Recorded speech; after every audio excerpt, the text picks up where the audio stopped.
You searched how to buy shares of Inmocemento. It is a cement and construction materials company listed on CBOE EU under the ticker IMC.MC.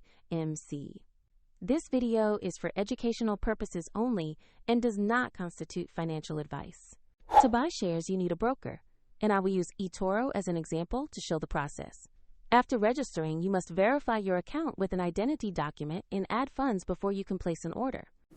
Use the platform search box and type the ticker IMC.MC to find Inmocemento on the exchange. Make sure you select the correct listing on CBOE EU before proceeding.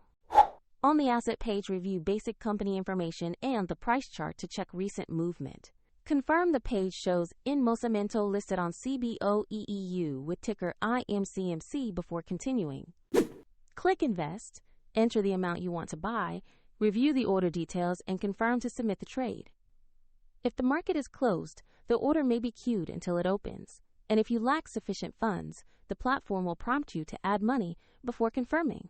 Once executed, your position will appear in your portfolio where you can monitor it. Find the example eToro link in the description if you want to follow these steps.